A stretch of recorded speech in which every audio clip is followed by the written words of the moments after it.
Hey guys, Dot Vasicek here of Raw Wanderlust, and today I wanted to just make a quick video about a favorite book of mine that has greatly influenced my life in the last few years. I forget who exactly recommended this book to me, but whoever it is, thank you, because I've read it and I've reread it, and I actually have a personal tradition of reading it at least once a year, usually twice a year. I go out of my way to get this information again and again and again because I've realized how valuable it is in my life as I've applied it, and I want to share it with you because why not? It's called The Four Agreements by Don Miguel Ruiz. This book, it's really short. It's really simple. You could read it in probably an hour, hour and a half. It's really not that long. And it goes through four different bullet points of agreements that if you make these agreements with yourself, you are going to live a happy life, basically. Spoiler alert, I'm going to run through the agreements really quick just to review what they are and what they mean to me and how I've applied them.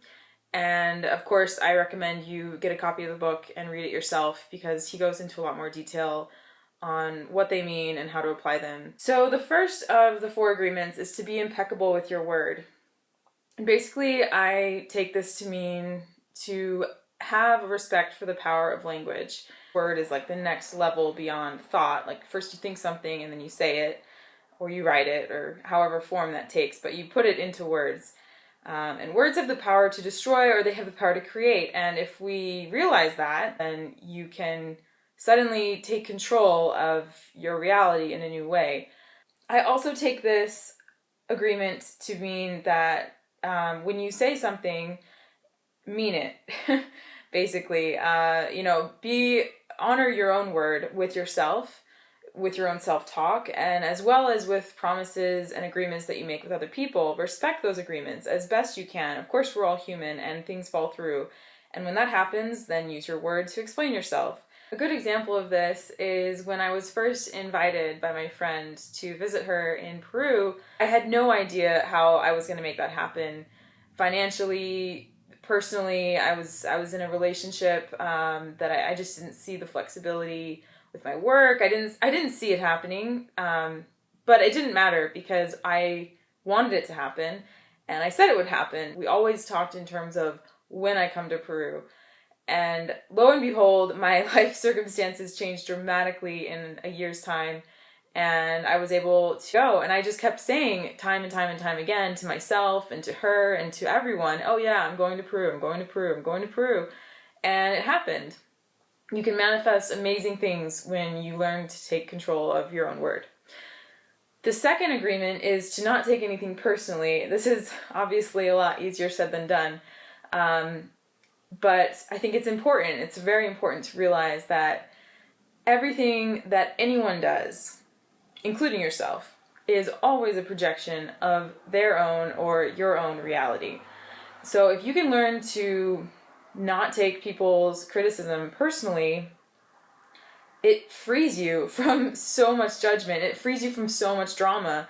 It's amazing, actually. And the same goes for releasing yourself in terms of not being attached to people's compliments either, which kind of sounds funny at first because you think, oh, well, I need all the compliments I can get.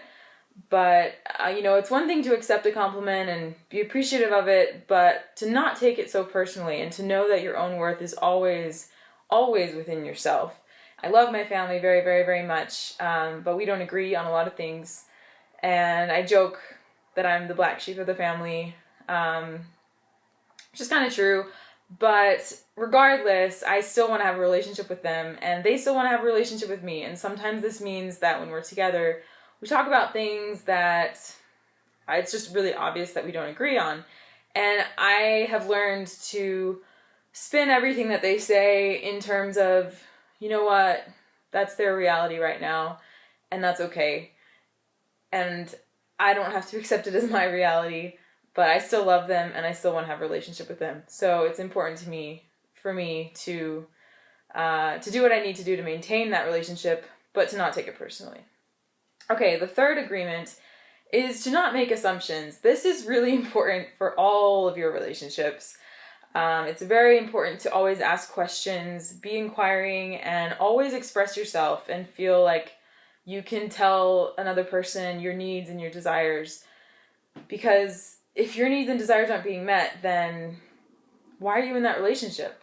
You know, like, you're not just there to serve the other person. You know, relationships are a two-way street. You have to both be getting and giving out of them. So that's a really good one. It also is good for avoiding miscommunication.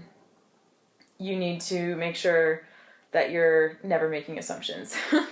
And then the fourth agreement is my personal favorite, and it just kind of envelops everything, and that is to always do your best. So it doesn't matter. At the end of the day, it doesn't really matter how you do, so long as you knew that you were doing your best. Your best is going to look different on different days. When you're sick, it's not going to look as the same as when you're well. That's just natural. But if you always know that you're doing your best with whatever circumstances you're in, then you're never going to regret anything. You're never going to have any reason to regret, because you'll always be able to look back and say, well, you know what? I gave it my best, you know? I tried to live these 4 agreements and it just didn't work. But I did my best. So you did one of the agreements. That's all you need. Anyways, these agreements are awesome. The book goes into way more detail as far as explaining how to apply them and what they mean. And he's a very eloquent writer. I really enjoy his writing style. So I definitely recommend you check out the book, get yourself a copy. And yeah, I hope this was helpful for you. And if it was, please feel free to give me a thumbs up and continue the conversation below in the comments. And I'll catch you next time. Thanks for watching.